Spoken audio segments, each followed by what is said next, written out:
दोस्तों, कैसे हो आप सब। एसपी केमिस्ट्री के यूट्यूब चैनल पर आपका हार्दिक स्वागत है। मैं हितेश कुमार आपको एसपी केमिस्ट्री के ऑनलाइन प्लेटफॉर्म से आपका हार्दिक अभिनंदन करता हूं। जैसा कि हम जानते हैं कि हम जीओसी के उस पड़ाव पे हैं जहां पर हमने बहुत कुछ उसके सराउंडिंग जो जानकारी थी, इंफॉर्मेशन थी, वो हमने पढ़ी है।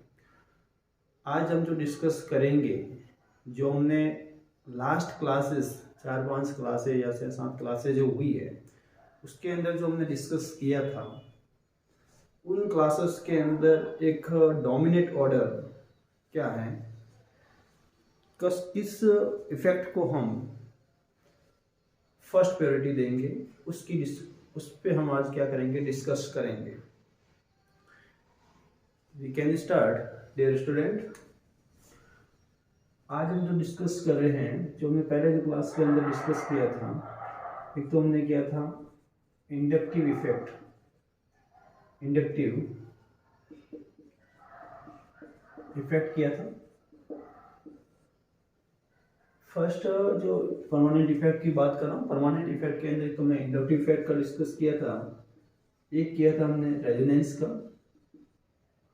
और एक किया था हमने हाइपर कॉन्जुगेशन का।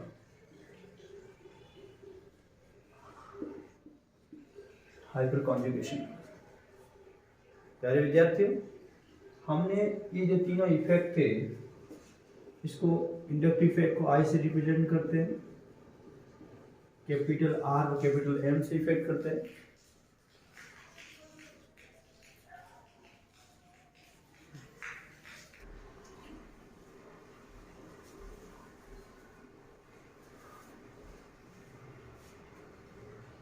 तो प्यारे विद्यार्थियों, जो डिस्कस कर रहे हैं कि जो तीनों इफेक्ट पढ़े थे, इसका इंडक्टिव इफेक्ट, रेजोनेंस इफेक्ट और एक हाइपर कंजुगेशन, जिसको हम कैपिटल एच से रिप्रेजेंट करते हैं। ये तीनों जो इफेक्ट थे वो कौन से इफेक्ट थे? परमानेंट इफेक्ट थे। कौन से इफेक्ट थे? परमानेंट इफेक्ट थे। इंडक्टिव इफेक्ट, रेजोनेंस इफेक्ट और हाइपर कंजुगेशन हमने तीनों का डिस्कस किया। तब उस केस के अंदर मान लो कोई एग्जांपल आ जाता है, जब हमारे पास अब क्वेश्चन करेंगे, क्वेश्चन के अंदर हमको जो मॉलिक्यूल्स है, उस मॉलिक्यूल्स के अंदर हम जब क्वेश्चन को मॉलिक्यूल्स के अंदर हम देखेंगे कि कौन सा इफेक्ट वहाँ पर लग रहा है। हमारे पास 3-4 मॉलिक्यूल्स दिए हुए हैं, इस मॉलिक्यूल्स के अंदर रेजोनेंस इफेक्ट भी लग रहा है, हाइपर कॉन्जुगेशन भी लग रहा है, इंडक्टिव इफेक्ट भी लग रहा है। तब उस केस के अंदर स्टेबिलिटी का जब ऑर्डर निकालेंगे, कोई कार्बोकेटाइन हमें दिया हुआ है, कोई कार्बोनाइन दिया हुआ है, तब उस केस के अंदर हमें पता होना चाहिए कि स्टेबिलिटी का ऑर्डर हम कैसे पता करेंगे। स्टेबिलिटी का ऑर्डर पता करने के लिए जो ये तीनों इफेक्ट है, इन तीनों इफेक्ट के अंदर जो डोमिनेट जो ऑर्डर होगा, जो डोमिनेट ऑर्डर होगा, मतलब इसको जो फर्स्ट प्रायोरिटी किसको दी जाती है, उसके अकॉर्डिंग यदि बात करें तो सबसे पहले जो डोमिनेट ऑर्डर की बात करें तो सबसे पहले जो फर्स्ट प्रायोरिटी दी जाती है वो किसको दी जाती है? रेजोनेंस को दी जाती है। मतलब रेजोनेंस जहाँ पर जिस मॉलिक्यूल के अंदर रेजोनेंस प्रेजेंस है, तब उस केस के अंदर वो क्या हो जाएगा, वो मोर स्टेबल होगा। वो क्या होगा? मोर स्टेबल होगा। फिर उस केस के बाद हाइपर कंजुगेशन, और सबसे लास्ट में होता है इंडक्टिव इफेक्ट। प्यारे विद्यार्थियों, वापस रिपीट कर रहा हूँ, कब आप कोई भी क्वेश्चन करोगे या कोई मॉलिक्यूल्स दिए हुए होंगे, आपको कोई कार्बोकेटाइन दिया हुआ होगा, कोई कार्बोनाइन दिया हुआ होगा, तब उस केस के अंदर आप जब उसकी स्टेबिलिटी का ऑर्डर निकालोगे, स्टेबिलिटी का ऑर्डर निकालते समय आपको ध्यान रखना है कि ये जो तीनों इफेक्ट हमने पढ़े, जो इंपॉर्टेंट है परमानेंट इफेक्ट के अंदर, तब उस केस के अंदर जो डोमिनेट ऑर्डर होगा वो रेजोनेंस आर का, एच का और आई का। मतलब कहने का मतलब है सबसे ज़्यादा डोमिनेट ऑर्डर की बात करें तो वो किसका होगा? रेजोनेंस का होगा, फिर हाइपर कंजुगेशन का होगा, और फिर उसके बाद इंडक्टिव इफेक्ट का होगा। ये बहुत इंपॉर्टेंट पॉइंट है।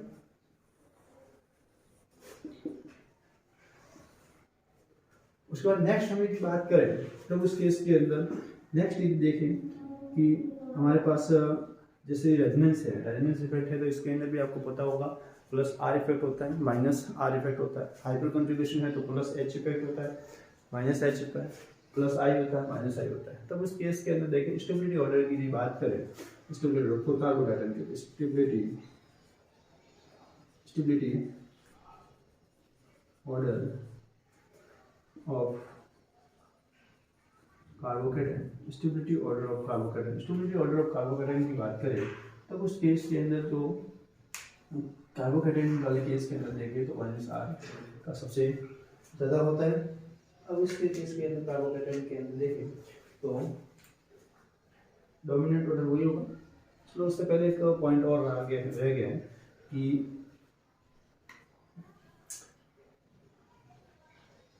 डोमिनेंट ऑर्डर की बात करें तो ये +R +H +I simple and सबसे बाद होगा +R +H +I और सिंपल। उसके बाद की बात करें तो -I इफेक्ट -H इफेक्ट और -R इफेक्ट। ये जो बात करें वो किसके लिए है? कार्बोकेटाइन के लिए। कार्बोकेटाइन के लिए इसको आपको पता होना चाहिए कि जो स्टेबिलिटी का ऑर्डर है +R, मतलब जब आप कार्बोकेटाइन को एग्जांपल आपके पास दिया हुआ है उसके अंदर भी आपको दिखा जाएगा कि +R है, एक मॉलिक्यूल के अंदर +R इफेक्ट शो कर रहा है, एक मॉलिक्यूल के अंदर -R इफेक्ट शो कर रहा है। तब उस केस के अंदर जो +R वाला होगा वो क्या होगा? मोर स्टेबल होगा, उसकी स्टेबिलिटी क्या होगी? ज़्यादा होगी। और आपको पता है कि जो कार्बोकेटाइन का होता है उसका जस्ट डिक्रीजिंग ऑर्डर किसका हो जाएगा? कार्बोनाइन का होगा, मतलब कार्बोकेटाइन का जस्ट अपोजिट क्या हो जाएगा? कार्बोनाइन के लिए होता है। तो ये क्या हो जाएगा? Stability order of carbanion, stability order of carbanion. तो इसके अंदर तो +R है वो सबसे पहले लाएगा, लास्ट में लाएगा, मतलब इस प्रकार से होगा -R -I -H simple +I +H और +R। ये जो मैंने जो बताया है, ये जो डोमिनेंट ऑर्डर जो बताया है, ये ऑर्डर का जो सीक्वेंस बताया है वो डिक्रीजिंग ऑर्डर बताया है। डिक्रीजिंग ऑर्डर इसके लिए, डिक्रीजिंग ऑर्डर का मतलब क्या होगा कि सबसे कम इसका होगा, सबसे ज़्यादा इसका होगा। स्टेबिलिटी की बात करें तो ये स्टेबिलिटी का ऑर्डर है कार्बोकेटाइन के लिए, कार्बोनाइन के लिए। और एक और पॉइंट बता देता हूँ आपको, इंडक्टिव इफेक्ट होता है वो, इंडक्टिव इफेक्ट होता है वो एक्ट एज ऑर्थो, पैरा और मेटा तीनों पोजीशन पे कार्य करता है। और रेजोनेंस और हाइपरकंजुगेशन इफेक्ट होता है वो केवल दो पोजीशन पे करता है, ऑर्थो, पैरा और मेटा पोजीशन। ऑर्थो इफेक्ट होता है, एक मिनट रुकिएगा, ऑर्थो और पैरा पोजीशन पे वर्क करता है। हाइपर रेजोनेंस होता है, रेजोनेंस और हाइपरकंजुगेशन होता है, ऑर्थो और पैरा पोजीशन पे वर्क करता है। इंडक्टिव इफेक्ट होता है वो मेटा पोजीशन पे भी वर्क करता है, बट यदि रेजोनेंस और हाइपरकंजुगेशन की बात करें तो ओनली ऑर्थो और पैरा पोजीशन पे वर्क करता है।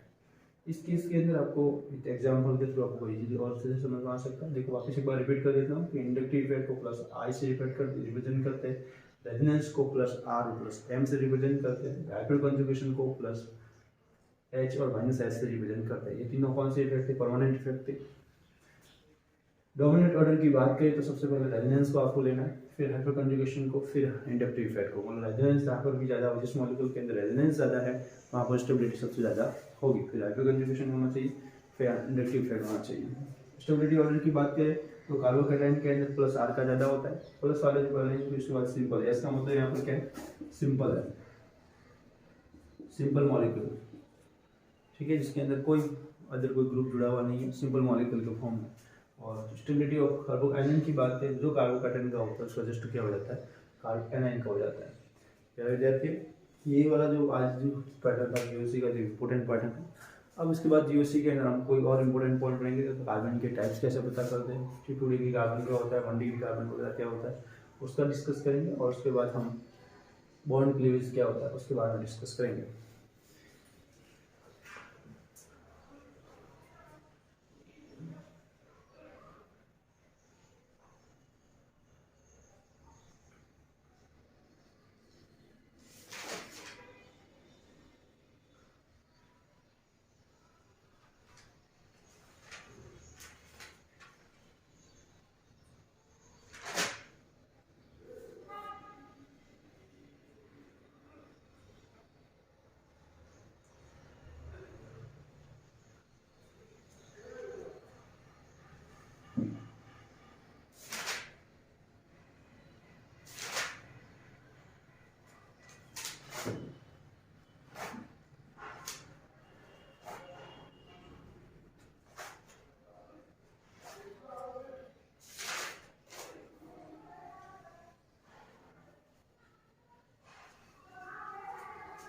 अब हम चलो नेक्स्ट से बात करते हैं।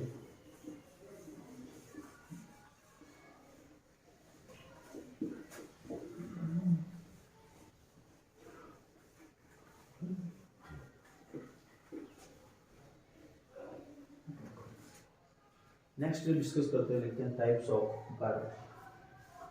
टाइप्स ऑफ कार्बन आज जो हमारा नेक्स्ट टॉपिक है वो है टाइप्स ऑफ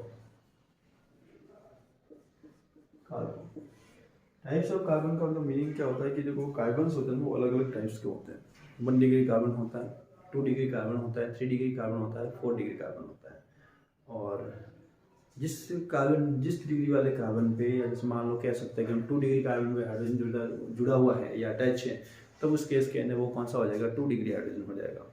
इजीली हम समझ सकते हैं कि टाइप्स ऑफ कार्बन है ये कितने होते हैं। इस प्रकार से देखें,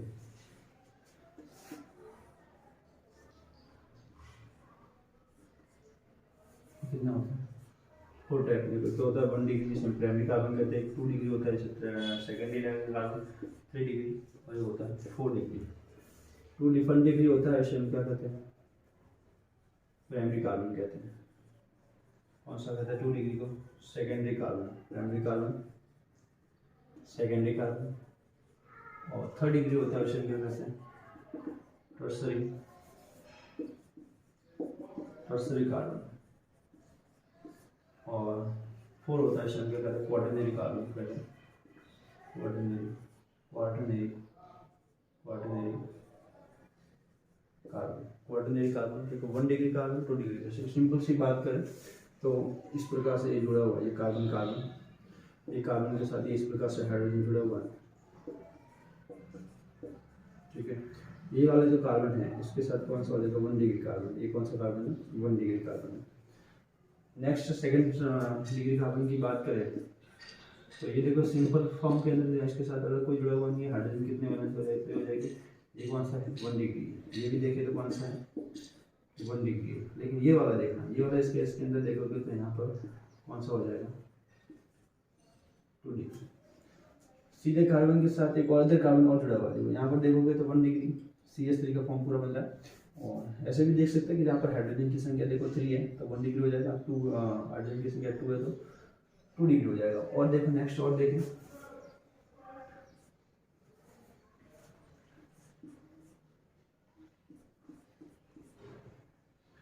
ये CH3 आ गया, ये CH3 आ गया, ये CH3। ये वाला होगा वो कौन सा हो जाएगा, 3 डिग्री कार्बन हो जाएगा। ये वाला होगा वो कौन सा हो जाएगा, 3 डिग्री कार्बन हो जाएगा। इस केस के अंदर यहाँ पर मतलब हाइड्रोजन की संख्या कितनी हो जाएगी, 1 हो जाएगी। और जहाँ हाइड्रोजन की संख्या होती ही नहीं है वो कौन सा हो जाएगा, क्वाटरनरी कार्बन हो जाएगा। इस प्रकार से इजीली आप समझ सकते हैं, बहुत इजी कॉन्सेप्ट है ये। आप हाइड्रोजन वाला केसेस पे भी आप समझ सकते हैं। 4 डिग्री हो जाएगा, ये बाकी 1 डिग्री, 1 डिग्री, 1 डिग्री। जब मान लें आप ऐसे करना है CH2 CH3 तो आप ये कौन सा डिग्री हो जाएगा, यहाँ पर 2 कार्बन होता है तो 2 कार्बन 2 डिग्री, 2 हाइड्रोजन मतलब 2 डिग्री। तो ये कौन सा हो जाएगा, 2 डिग्री। और ये कौन सा हो जाएगा, 1 डिग्री, ठीक है। आप इजीली इस केस के अंदर पता कर सकते हो। थोड़ा सा आपको दिखने में दिक्कत आ सकती है, मैं आपका इसकी जो क्लास है इसका पूरा PDF में आपको